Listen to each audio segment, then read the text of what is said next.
Magandang oras po sa inyo lahat na nakikinig sa akin. Meron na akong gustong sagutin ang bato ng Malacanang. Noong nagpunta ako sa Roma, binato ako ng katakot-takot na mga trolls. Ang tawag ko dyan, attack dog. Alam niyo ba attack dog? Ulol na aso, pag nakaamoy ng pera, kakagat. Now, sasagot, lahat, tandaan niyo po ito. Isa lang ang salita ko. Pag may totoo sa mga panira nila, magpapakulong ako. Ngayon, hindi sila nakontento sa trolls. Ngayon, ang naging trolls, yung spokesperson ng Malacanang, Claire Castro, Yusek Claire Castro. Ganun ba kababa ang spokesperson ng Malacanang? Naging parang attack dog. Dahil kung basta magsalita, parang attack dog. Alam niyo ba, girl, ang pagsasalita mo, para kang attack dog. Alam mo ba, attack dog, sinabi ko na, pag nakaamoy ng pera, kakagat. Naubusan na ba kayo ng attack dog na ikaw na mismo ang nagsasalita? Magsalita kayo ng totoo para paniwalaan kayo ng tao. Wala kayong isang salita eh. Sasagutin ko, ano yung mga issue mo sa akin? Nabanggit mo, weteng. Sabihin ko sa'yo, on the record tayo mag-base lahat.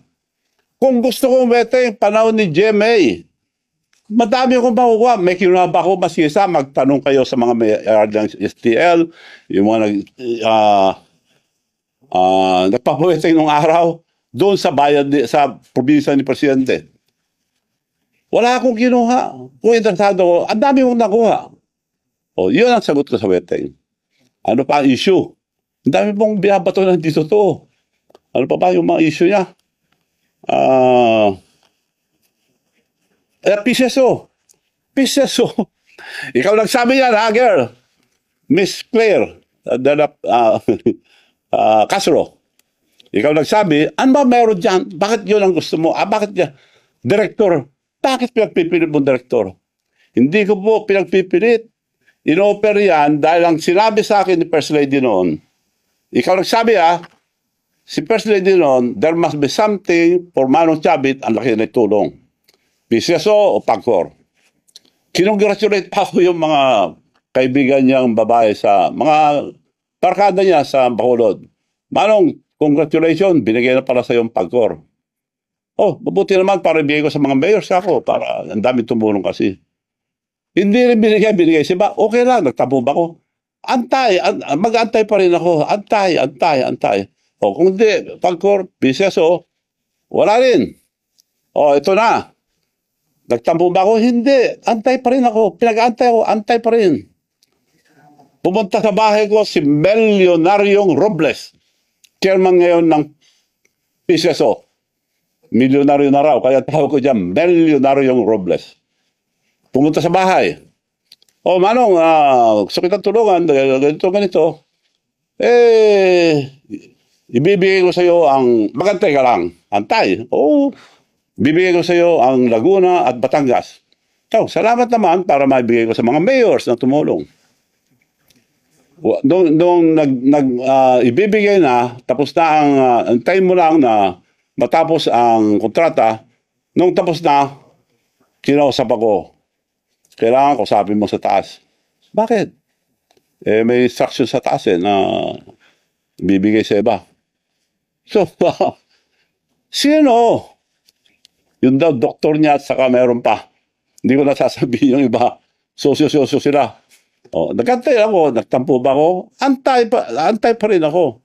Antay lahat ang sinabi. 3 taon na ako pinag-antay. Antay Marcos na ako. Pinag-antay ako eh. So, yun ang sagot ko sa PCSO. Wala akong interest, girl. Sa PCSO, director lang. Na sinasabi mo, interest. Anong pinag-interesan mo dyan? Sila nag-offer niya, director lang. Dahil yun ang bakante noon. Isa-isa, nag-appoint. Oh, meron na naman na-appoint. Sabi ni Presidente mismo, baka naman malaking hindi, director na lang daw. O, director, okay. Madali yan. Libo yan, dami yan. Oh. Sabi naman ni Secretary Lagdame, ako bahala. Director lang ng PCSO, ako bahala. Antay ka lang, antay ka lang. Antay, antay, antay. Isa-isa, may na-appoint na direktor. Tawag na naman ako. O may na-appoint na, wala naman. Akong bahala, Manong.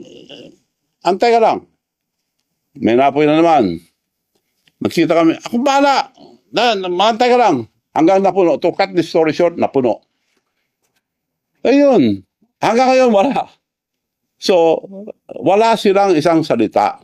Kaya ikaw, girl, dapat isa lang ang salita nyo, huwag kayo magsinungaling. Dahil lahat ng sinasabi mo, puro kasinungalingan na panira lang sa akin. Kaya para kang, kung umasta ka, para kang attack dog.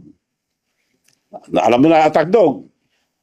Ulol na aso, pag nakamoy ng pera, kumakagat. Parang ganun na ang tsura mo sa, hindi ka na spokesperson ng Malacanang.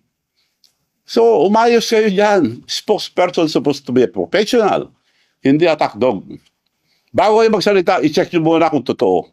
Puro kasinungalingan yung panira nyo sa akin. Sasagutin ko sa isa. Kung babanatan nyo ako ng mga kasinungalingan, babanatan ko kayo ng doble. Hindi ko lang nadala yung papel dito. Sa susunod, papakita ko, senator pa lang, ang presidente, may kaso na, yung Napoles, dinemanda na siya. Nakademanda siya. Pakawa mo nga yun. Hindi ko lang nadala. Yun ang on record. Ako, binabato nyo, puro haka-haka, puro sali-salita na hindi totoo. Ito, pag nagsabi ako, totoo. Sinong may kaso? Nademanda si Senator Bongbong Marcos. Panahon ni Napoles, kasama siya ron. Sabi ko to, hindi ko sinasabi to dahil lang sa kasinungalingan mo, sasabi ko lang to. Sige, magsinungaling pa kayo. Eto. Oh. Bongbong Marcos sued for plunder over pork barrel scam. Ayan ang nakarecord. Madam Spokesperson. Eto. Girl, tingnan mo ito, girl. Ito. Bongbong Marcos sued for plunder. Plunder filed versus Bongbong Marcos over 205 pork barrel scam. Yan ang record. Hindi ko na sana ilalabas to, pero girl, ikaw nag-umpisa, tatapusin ko. Pagsalita kayo, yung totoo. Ako, sasagutin ko kayo, puro totoo ilalabas ko. So, yun lang po ngayon. Marami pa kayong maririnig. Antayin natin yung mga tagdog. Puro kasinungalingan. Ulitin ko po, kung may katotohanan, yung mga sinasabi nyo sa akin, magpapakulong ako. Hindi ako kagaya yun, nagsisinungaling. So kontento ka na, girl, na wala akong interest sa business. So, sila na nga ako. Pinag-antay-antay ako.